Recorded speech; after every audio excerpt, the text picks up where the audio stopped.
everyone. Welcome to Interchange. I'm Dan Jones. Thank you so much for joining us. Important things to talk about today. Controversial Milwaukee County Sheriff David Clark wins despite hundreds of thousands of dollars spent against him. And it looks like a close win for outspoken congressional candidate Glenn Grothman as well. We'll talk about the riots in a St. Louis suburb after the fatal shooting of an unarmed robbery suspect. And we will talk about a program this coming school year which will give free breakfast and lunch to all Milwaukee Public School students regardless of their family's income. Is that a good thing? Let me introduce everybody. Of course, you all know longtime newspaper columnist Joel McNally, and Kevin Fischer, who spent many years as a broadcast journalist. You know as well Denise Callaway, communications and public relations professional, and Gerard Randall, education consultant and local job creation expert. Rick Horowitz is going to be along with commentary at the end of the show. All right, let's talk first about the election this past Tuesday. Sheriff David Clark wins by a comfortable margin. And in the 6th congressional district, though a recount is likely, for now at least, it looks like outspoken and outspent Glenn Grothman will be the one to replace retiring Tom Petri. Two big wins for conservative Republicans, not expected by many people. I'm happy with one, and I'm concerned about the other. Glenn Grothman was able to pull out a race where he appealed to a constituency that represented maybe 1/3 or 1/4 of what that district profile looks like. And I do believe that he'll have a tough time if he's the one that is the actual candidate. He'll have a tougher time against the Winnebago County executive in the run in the general election. The Dems have targeted that race as one that they think they can pick up a seat in nationally. So he's either going to have to make his message more appealing or he's going to appeal to a much smaller part of what the voting population in that district looks like. Sheriff Clark won, and as I've said before, I can't recall a time when he's had less than 70% of the African-American vote. They came out in support of him. He also had a substantial amount of crossover Republican votes, and that put him over the top. I think that's what was necessary, though, that combination, which he's always had, perhaps not to the extent of in this race. That's what he's always enjoyed in his races. And it was all the more intensive because of the amount of money that came pouring in, which I think there were some voters who were actually offended by it. Denise, I know you're not a huge David Clark fan. I'm not. But does this vote say, hey, this is what people in Milwaukee County want in their law enforcement professionals? I think what this told us is this is the roughly 20,000 Republicans who crossed over to vote in the Democratic primary, that he is the person that they wanted to be the Democratic candidate for sheriff. I think that's what that tells us.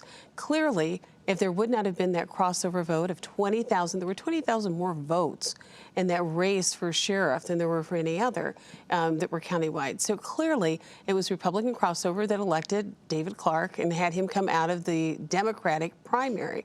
I do think that what it showed was the power of talk radio to be able to get that done. I mean, it's that clear.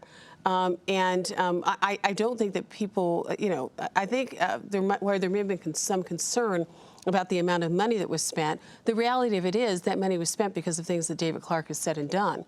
It's not as if this was being made up out of whole cloth. It was David Clark's comments that brought concern nationwide to the job that he does as sheriff. I don't think winning by 6,000 votes and quite frankly, only winning by that many because you had Republicans cross over as something that gives you a mandate to do whatever you want to do. Smart politicians take a look at the fact that you only won because you were able to have people from another party cross over and vote for you, and they figure out what you may need to do differently to be able to be in a position where 4 years from now you're not facing that same challenge. We'll see what happens over the next 4 years. I fully expect that we'll be hearing more of the same things from Sheriff Clark. I fully expect those things will be controversial, not conducive to cooperative law enforcement and those efforts. And we'll see what happens, of course, unless he decides he's going to run for mayor in 2 years.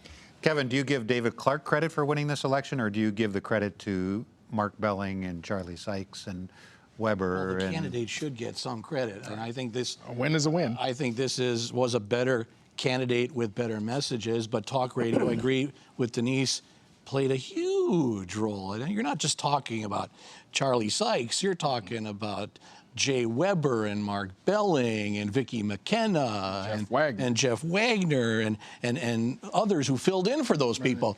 And it was a constant pro David Clark message, which was needed because you had the $400,000 dump by Chris Abele and the $150,000 dump of attack ads, which were outrageously false, by anti-gun, anti-Second Amendment former Mayor Bloomberg. And a lot of good those did, huh? These had to be some of the most the biggest political blunders in recent election history around here. And Chris Mays, he didn't have a message other than the fact that he aligned himself with the militant group Voices de la Frente by saying, look, I will agree with you in that I'm not going to enforce the law against illegal immigrants. All right. Well, we saw that Hispanic votes were down, whereas African American votes were way up. Right. If Voices de la Frente meant anything, then maybe more Hispanics would have come out and tipped the scales. Absolutely. But those ads, which were nothing but negative, mudslinging, false attacks, I think backfired tremendously. They awoke the sleeping giant in the middle of August. You stirred the pot, you poked that bear, and it awakened David Clark's base. And it wasn't just all Republicans, and don't discount them, Denise. Those people have the right to vote, too. And apparently in any primary they wish, whether it's their party or not. And that's Clark fine. is now supposed to make reconciliations and concessions. He won, and I would say convincingly. So you're going to see him. He says he has a style. I don't think he's going to change it. I don't You're either. going to see him a la former police chief Breyer. I was in the room when he attacked Henry Meyer asking for more money. I see David Clark doing the exact same thing. And let's call it for what it was. The voters said, we want David Clark as our sheriff. We do not want Chris Mays. So does the anti-Clark crowd at the courthouse, do they say, okay, we just have to put up with him for a few more years? Or do they say, this is what the people of Milwaukee want? We have to change. It's not what the people of Milwaukee want. Let me tell you what disturbed me most about it. I didn't expect there to even be a race, to tell you the truth, until the ads started, until the outside spending started, because, in fact, he's figured out how to win elections. But let me tell you just how repulsive and dangerous his formula is. I believe Gerard was correct in saying there wasn't just Republican crossover, though it was enormous, but it's the black community as well. Let me put the best spin on that. A veteran African-American politician once told me that once an African-American gets in public office, blacks are very reluctant to vote against it because so few can ever be elected. And that, goes to racism and some of the things we're going to talk about later on this program. But let me tell you David's style to do it. There are very few African Americans elected to public office, and to have one who should be a role model for the black community, tell young blacks in the black community, get guns, use guns against other people. If someone comes in my house, I'm going to blow them away, and I won't, have a second qualm about it. And he will joke about having them bleeding on the floor of his home. This is not the kind of message you want an African-American leader in this community to be putting out to the black community. I believe, the truth of the matter is it's a lie that David Clark tells and that the NRA tells all the time. More guns do not make more safety. More guns make more murder and bloodshed, and we have an African-American who should be giving a more responsible message to the public, telling people just the opposite, and that makes him responsible for violence and ugliness. All right, next topic. Huge riots this week in the St. Louis suburb of Ferguson following the police shooting of an unarmed 18-year-old African-American robbery suspect. The governor stepped in and sent the state patrol to be in charge of the situation because he thought the local police were being too confrontational. Even President Obama and the Justice Department got involved. Here in Milwaukee, the district attorney's office is expected to decide soon whether to charge a Milwaukee police officer in connection with the shooting death of a mentally unstable man in Red Arrow Park just a few months ago. We give police officers the power to to use deadly force, and when they do, everyone is shocked, especially when it's a white officer and a black victim. Should we always be so shocked? Is that the emotion we should feel anytime there's a killing? Anytime there's a killing, regardless of whose hands it's at, there ought to be shock. Now, that's one thing. Anger, that's another. And then how that shock or anger is later expressed, that's something else entirely different. In the case down in Ferguson, I think what we're seeing is anger, and then the result of that anger oftentimes inappropriate. And I'm referring to the riots, because I don't see any excuse for that. On the other hand, I do see in the case where you do have, as in the case here in Milwaukee, what appears to be a situation where a man who was unarmed, indefensible, shot multiple times for no good apparent reason, and how that plays out in the court system. I think people here in Milwaukee have been responsible in allowing the investigation to play out the way it ought. I'll say something else, too, about the situation in Ferguson as it differs from the situation here in Milwaukee. The information that was coming out of Ferguson, not only was it slow, but oftentimes what was circulating around in the ether was incorrect. And I think that helped to fuel a lot of the passion that flew out into the streets later on, and was expressed often in some violent ways and very inappropriate ways. And now that people have sensibly asked that people take a step back, wait to see what the investigations yield, so that, and even if an outside investigator is necessary in order to add credibility to the investigation, let that happen too, so that the response that people have, the outrage that people may feel about this, can have some fact to back up whatever it is that may justify those feelings of shock or outrage and anger. Denise, I was kind of surprised in all the media reports that criticized the police for their paramilitary tactics and how they dressed and they used dogs and the guns and the riot gear. How else should they dress? In an American city, in this country, you dress to serve your population. And that is not serving the population. But I got to take one step back, Dan. This young man, when he was stopped by the police, when he was shot by that officer, was not a robbery suspect. The chief said today that the officer, when he confronted this young man, did not know that he was a robbery suspect. He was stopped because he was walking in the street. Now, even if it turns out he, in fact, is the young man who was in that videotape, nowhere in America is an allegation of theft a capital offense. And that's what this officer did. This became a capital offense. The whole attitude of the police department in Ferguson from the beginning on this has been confrontational to that community.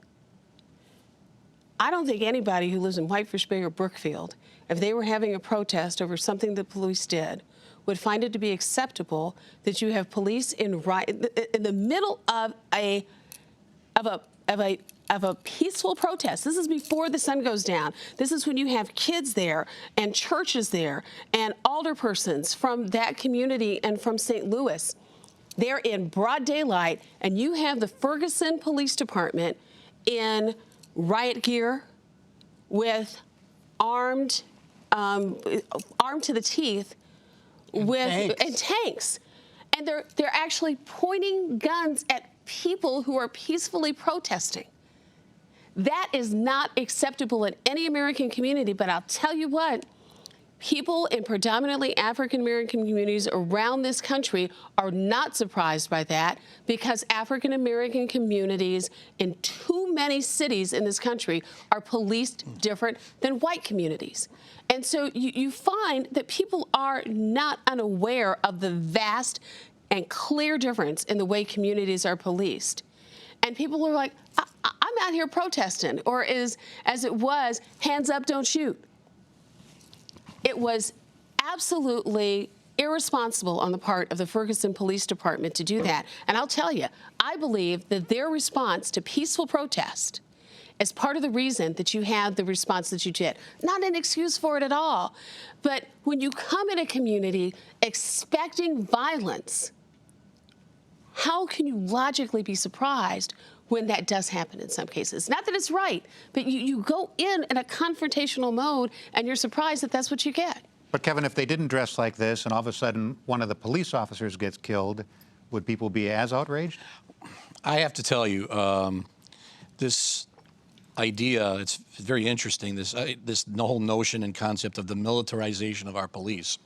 Conservatives have talked about this for some time, and it's always been an issue that's been met with derision by the media, except now when some reporters were actually detained by people that yesterday were handing out traffic tickets and today are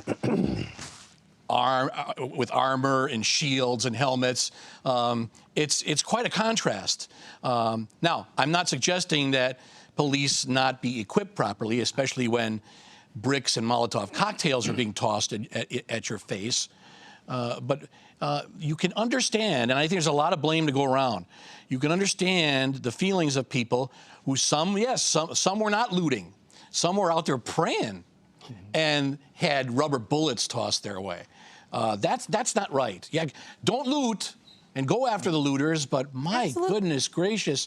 And then for the authorities, including the governor, who I think is toast over this, to wait 4 or 5 days to actually do something to come out of the bunker.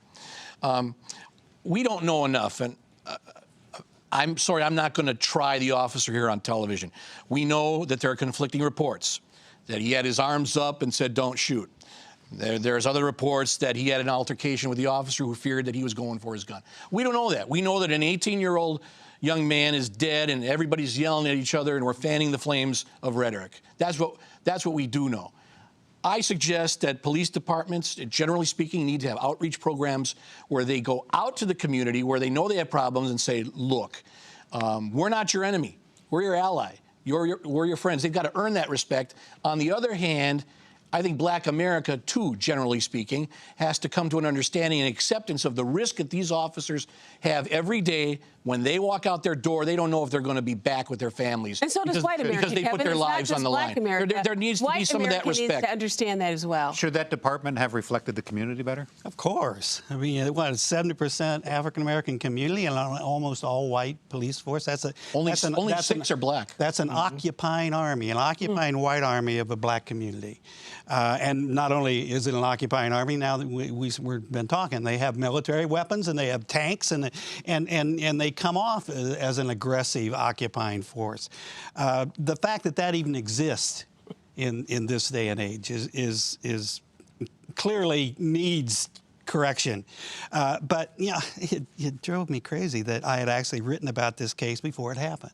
You know, just this past week, I wrote a column about the body searches here in Milwaukee, and that, of course, no one in a white community would ever be expected to, in the middle of the day, you know, have an anal search. No one would expect that. There'd be some hell to pay. With witnesses and with there'd neighbors. be some hell to pay. And the truth of the matter is, what happened in Ferguson and what happened in those kinds of searches here in Milwaukee does happen all over this country all the time. White America has tolerated police officers treating African Americans as if they're guilty because they're African Americans, doing things to them they would never dare do in a white neighborhood or to a white suspect, even if it's a suspect. And in this particular case, we know this officer in Ferguson. Why indeed did the police department release this video about some kind of robbery of cigars in a convenience store when, in fact, the police officer that shot the young man had no idea? It's one of the many ways they've mishandled this whole case. It was only to trash the suspect. It was to say this person deserved, in fact, to be shot, which he did not. No one deserved. I do think that was precisely it. And I don't think all of white America. And I don't think all of white America is non-caring about the way police treat All white America Black does not speak up and stop their police forces from doing that in every community in this America. All right, next topic. There was an interesting story out this week about how all Milwaukee public school students, and there's nearly 80,000 of them, will be offered free breakfast and lunch this year under a new federal program the district is taking part in. This is regardless of family income. Is this an absolutely wonderful thing so that all children can start class with a full stomach, or is it an example of the school districts and taxpayers doing something, Denise, that parents should be doing, that is feeding their kids before they go to school? Well, a few facts. 83% of the children in Milwaukee public schools are poor enough to qualify for free and reduced price lunch. 83%. It is nearly twice the state average when it comes to free and reduced lunch. Vast majority of those kids are so poor they're eligible for free lunch. So, you know, with a family of four, you're talking about an income of about $14,000. The reality of it is there are so few kids that are actually full pay lunch kids that it actually is more cost effective to do this. And it's important to remember, it's not like MPS is going to Pick and Save and picking up some extra food. This is a program that the federal government actually approached states about. You will find that other states with other communities with high poverty rates, though there are not many in southeastern Wisconsin, we're primarily talking about some of the Native American communities in the northern part of the state, may find that they're going to do the same thing. This is a federal program that really is designed to, in communities of high poverty. There's some schools in MPS where 97% of the kids are eligible for free lunch. But communities with high poverty can begin to focus on reducing some of that overhead and making sure all kids eat. Because here's what's already happened, even though this has only been going on for about a week or so. At one high school in Milwaukee, one Milwaukee public high school, there's been an 18% increase in the number of kids who are now eating free lunch. So what does that tell us? That tells us these are kids who were hungry last year, but because of the stigma that's associated, particularly for kids at the high school level, of free and reduced price lunch, these kids were going hungry. They weren't eating. Is it fair to wonder, though, Kevin, should schools be feeding the children, and should they then provide health care? And ideally, that should be the job of the household. That should be the job of the parent or parents. But this isn't necessarily bad, but I have some concerns because I know about all the evidence that suggests that the kids are going to feel better, perform better if they have been fed, especially in the morning before they get to school. I get all that. I interviewed Barbara Notstein when she was on the school board in '78 when I think MPS first instituted free meals. So I get all that, but two concerns. One, it's great, free for everybody. It's a national program, Fed program. What happens when that money runs out? Then what does MPS do? And number two, and I'm not making light of this, I sure hope those kids are going to be fed better than what Michelle Obama wants them to eat. One of the things that I think Denise left out of all of this in terms of the statistics, there are more than 2,000 homeless families who have kids in MPS. And then about 20% of the population, student population in MPS, are also students who receive special needs services. You've got a lot of factors around poverty that impact those families that don't impact others. And so you do streamline the process significantly, at least on the paperwork side. Yeah, you make it more efficient. You don't have to audit. You don't have to look for fraud. Well, no, that's not true. I think what the federal government will ultimately do is make sure that there's some consistency among all these programs that use the same information to qualify people who not just receive free lunch, but receive workforce benefits and other things. Well, we have to continue. It seems we're still living in the shadow of September 11th. Whether it's the new terrorist group ISIS, more dangerous than Al-Qaeda, some people say, or re-arguing the wisdom of invading Iraq, or even the recent Obama-Hillary Clinton squabble about arming rebels in Syria. And then there's the Senate Intelligence Committee's pending report on CIA interrogation techniques in our war on terror. It was due to be released by now, but the CIA wants lots of the key passages blacked out. Rick Horowitz doesn't think that's such a good idea. Rick. I'd like to tell you here today how people at the CIA have torture on their resume. I'd like to tell you now, but it's redacted. I'd like to map the places where a beating was our questionnaire and standards didn't have a prayer. I'd like to name the sites, but it's redacted. I'd like to open up the file on matters dark and methods vile and eyes averted all the while. I'd like to shine a light, but it's redacted. Those things you never thought we'd do to grab some scrap that might be true, or just a lie to get them through, it's all been written down and then redacted. The ones who did it wielded the pen to X out what they did back then and leave them free to try again. It's right there on the page, but it's redacted. The people have a right to know we went how far, we sank how low. Why bother? That was years ago. And anyway, it's mostly been redacted. I'd like to catalog the deeds, the breakthroughs, and the phony leads, and weigh the hate that cruelty breeds. I'd like to see that scale, but it's redacted. I'd love to wash away the past, the news that left us all aghast, those rules we thought were hard and fast. I'd love to, but we can't, so why redact it? We really ought to know the score, the when, the how, the either or, that self-inflicted cost of war. We ought to see it clear, so don't redact it. Don't redact it. Thank you, Rick, and thank you so very much for watching. Enjoy the rest of your weekend.